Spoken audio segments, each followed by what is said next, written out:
వరద ప్రవాహం.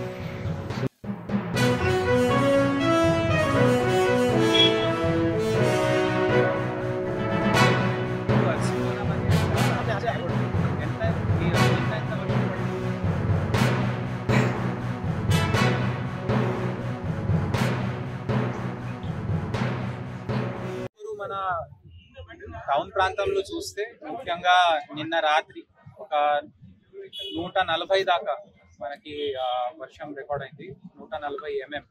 సో అట్లానే పాల్వంచ ప్రాంతంలో కూడా ఎనంబైలు వెదర్ స్టేషన్ ఏదైతే ఉందో అక్కడ కూడా 100 mm కంటే ఎక్కువ వర్షం పడింది.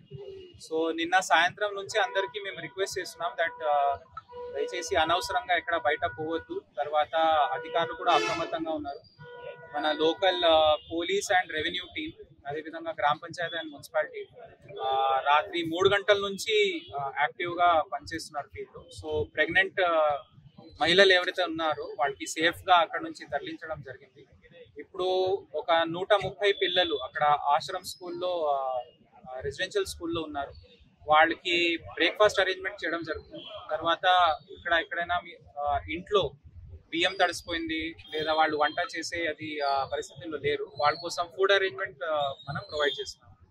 సో ఇట్లాంటివి సంఘటనలు మనం కేరళ కూడా, వాయనాడ్ కూడా చూసి ఉన్నారు.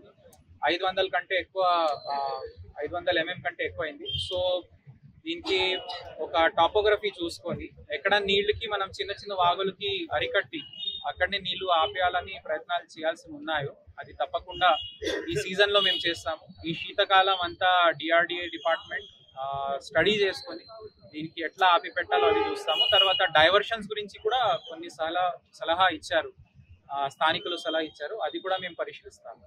సో జనాలకి నా ఒకటే విజ్ఞప్తి ఉంది దట్ ఇప్పుడు నెక్స్ట్ వరద వచ్చి అది తగ్గిపోయిన తర్వాత మళ్ళీ రోగాలు వచ్చే అవకాశం ఉంటుంది. కాబట్టి గ్రామ panchayat, municipality bleaching powder, lime powder వాళ్ళకి లెక్క పెట్టేసి అందరికి క్వాంటిటీ చెప్పడం జరిగింది.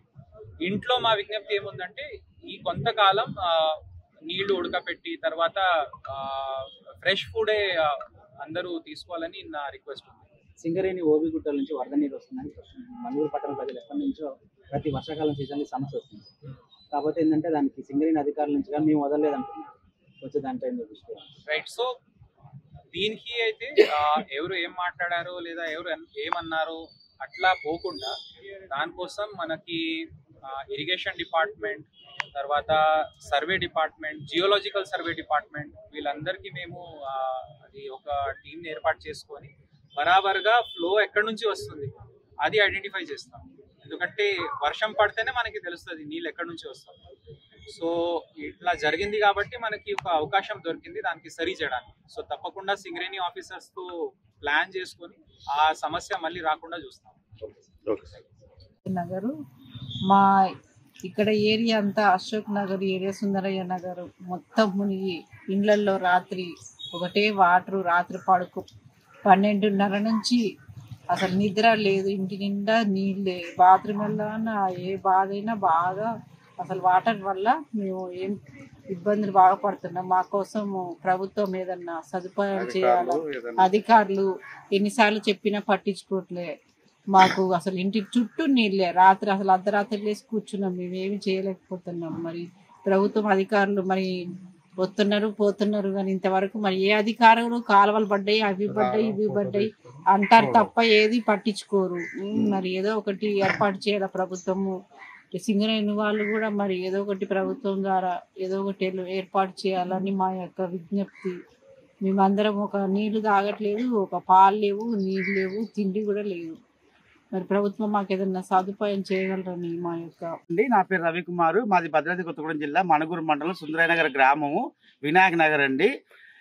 పైనుంచి సింగరేణిలో వచ్చే వాటరు మరియు పైనుంచి అలుగు వచ్చే వాటరు, వర్షం పడ్డ వాటరు, ఈ నీళ్లు మొత్తం ప్రతి సంవత్సరం ఏ చిన్న వర్షం పడ్డా మా ఇళ్లలో నీరు మొత్తం వచ్చేసి చాలా జనజీవనానికి చాలా ఇబ్బంది కలిగిస్తుందండి. అధికారులకు మేము ఎన్నిసార్లు ఫిర్యాదు చేసినా ఎవరు పట్టించుకోవట్లేదు. ఈ చిన్న సైడ్ కాలువలు కానీ అలుగు కానీ పడ్డప్పుడు కొద్దిగా అట్లా చేసేవాళ్ళు, మట్టి తీసేవాళ్ళు. ఇప్పుడు అది కూడా లేదండి. మాకు ఈరోజు రాత్రి పడ్డ వర్షానికి ఇళ్లలో నీళ్లు మొత్తం వచ్చేసి చాలా రాత్రంతా నిద్ర లేక జనాలంతా చాలా మంది ఇబ్బంది పడ్డారు. దయచేసి ఈ సుందరయ్య నగర్, వినాయక నగర్ని ఈ వరద బాధల నుంచి నీళ్ళ మునిగి బాధల నుంచి కాపాడాలని అధికారులు